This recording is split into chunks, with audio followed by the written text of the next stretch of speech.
Hello. അപ്പോൾ ഇന്ന് നമ്മൾ സബ് കോൺഷ്യസ് മൈൻഡിനെ കുറിച്ചാണ് പറയാനായിട്ട് പോകുന്നത്.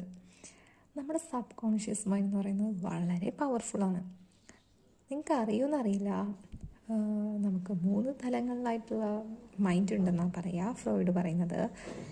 സബ് കോൺഷ്യസ് മൈൻഡ് ഉണ്ട്, കോൺഷ്യസ് മൈൻഡ് ഉണ്ട്, അൺകോൺഷ്യസ് മൈൻഡ് ഉണ്ട്. ഇതിൽ കോൺഷ്യസ് മൈൻഡ് എന്ന് പറയുന്നത് നമ്മുടെ അറിവിലുള്ള എല്ലാ കാര്യങ്ങളും ഈ കോൺഷ്യസ് മൈൻഡിലുള്ളത്. അതായത് നമ്മൾ അവെയർ ആയിട്ടുള്ള എല്ലാ കാര്യങ്ങളും, നമ്മുടെ ചുറ്റിലും നടക്കുന്ന കാര്യങ്ങളെ പറ്റിയിട്ട് നമുക്കറിയാലോ അല്ലേ. അപ്പോൾ അതെല്ലാം ഉള്ളത് കോൺഷ്യസ് മൈൻഡിലാണ്. സബ് കോൺഷ്യസ് മൈൻഡ് എന്ന് പറയുന്നത് അൺഅവെയർ ആയിട്ടുള്ള, എന്നാൽ അത് ഫുള്ളി ഇല്ലാത്ത ഒന്നല്ല. അതിലായിട്ട് നമുക്ക് നമ്മുടെ എല്ലാവിധ എക്സ്പീരിയൻസും അതിൽ ഫീഡറാണ്. എന്നാൽ സന്ദർഭം അനുസരിച്ച് അത് പുറത്തേക്ക് വരുള്ളൂ. അങ്ങനെ ഒരു ഏരിയയാണ് ഈ സബ് കോൺഷ്യസ് മൈൻഡ് എന്ന് പറയുന്നത്. ഇനി അൺകോൺഷ്യസ് മൈൻഡ് എന്ന് പറയുന്നത് ഒന്നാണ് നമ്മൾക്ക് ഫുള്ളി അവെയർ അല്ലാത്ത, അൺഅവെയർ ആയിട്ടുള്ള എല്ലാ കാര്യങ്ങളും ഉള്ളത് അൺകോൺഷ്യസ് മൈൻഡിലാണ്. അപ്പോൾ ഇങ്ങനെ 3 മൈൻഡ് ഉണ്ടെന്നാണ് നമ്മുടെ ഫ്രോയിഡ് പറഞ്ഞു വെച്ചിട്ടുള്ളത്. ഇനി സബ് കോൺഷ്യസ് മൈൻഡ് എന്താ നോക്കാം, അതിൻ്റെ പവർ എന്താ നോക്കാം.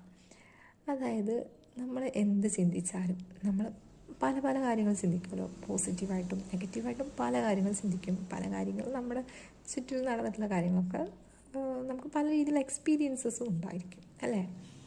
ഈ എല്ലാ കാര്യങ്ങളും അതിൽ ഫീഡറാണ്. എന്നിട്ട് ഇപ്പോൾ എന്നെക്കൊണ്ട് ഒരു കാര്യം കഴിയുമെന്നാണ് ഞാൻ വിചാരിക്കുന്നതെന്നുണ്ടെങ്കിൽ എന്നെക്കൊണ്ട് ആ കാര്യം കഴിയും. എന്നാൽ എന്നെക്കൊണ്ട് ഒന്നും കഴിയില്ല എന്ന് ഞാൻ വിചാരിച്ചു കഴിഞ്ഞാൽ എന്നെക്കൊണ്ട് കഴിയില്ല. ഇങ്ങനെ കാര്യങ്ങളെ നിയന്ത്രിക്കുന്നത് നമ്മുടെ സബ് കോൺഷ്യസ് മൈൻഡാണ്. അത് വളരെ പവർഫുള്ളാണെന്ന് ആണ് പറയുന്നത്. ഓക്കെ, ഒരുപാട് സ്റ്റഡീസ് അത് പറയുന്നുണ്ട്. നിങ്ങൾ വായിച്ചിട്ടുണ്ടാവും ദ പവർ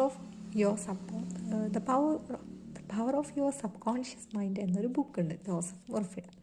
അപ്പോൾ അതിൽ ഒരുപാട് കാര്യങ്ങൾ പറയുന്നുണ്ട്. നമ്മുടെ മൈൻഡ് എങ്ങനെ റീപ്രോഗ്രാം ചെയ്യാമെന്ന് നമുക്ക് അത് വെച്ച് പഠിക്കാവുന്നതുമാണ്. അപ്പം നമുക്കൊന്ന് നോക്കാം നമ്മുടെ മൈൻഡ് എങ്ങനെ റീപ്രോഗ്രാം ചെയ്യാമെന്ന് നമുക്ക് നോക്കാം. നെഗറ്റീവ് കാര്യങ്ങൾ പറയാതെ എപ്പോഴും പോസിറ്റീവ് ആയിട്ടുള്ള കാര്യങ്ങൾ പറയാനായിട്ടും, നമ്മുടെ ചുറ്റിലുള്ള കാര്യങ്ങളൊക്കെ എപ്പോഴും പോസിറ്റിവിറ്റി നിറയുന്ന കാര്യങ്ങളായിട്ട് ആക്കാനും നോക്കാം നമുക്ക്. അങ്ങനെ ചെയ്യുന്നത് വഴി നമ്മുടെ ലൈഫിലേക്ക് ഒരുപാട് നല്ല കാര്യങ്ങൾ വരും. അതല്ല നമ്മൾ ഒരുപാട് നെഗറ്റീവ്സ് മാത്രം ചിന്തിക്കുകയാണെങ്കിൽ എന്നെക്കൊണ്ടൊന്നും പറ്റില്ല എന്ന രീതിയിൽ തളർന്നു പോയുണ്ടാവുള്ളൂ. അത് നമുക്ക് മനസ്സിലാക്കാവുന്നേ ഉള്ളൂ അല്ലേ.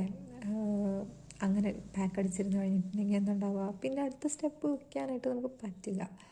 അപ്പം ഇങ്ങനെ പവർഫുള്ളായിട്ടുള്ള ഈ ഒരു കാര്യം നിങ്ങൾക്ക് എപ്പോഴും ഓർമ്മ വേണം. അപ്പം അത്രയേ ഉള്ളൂ. Thank you.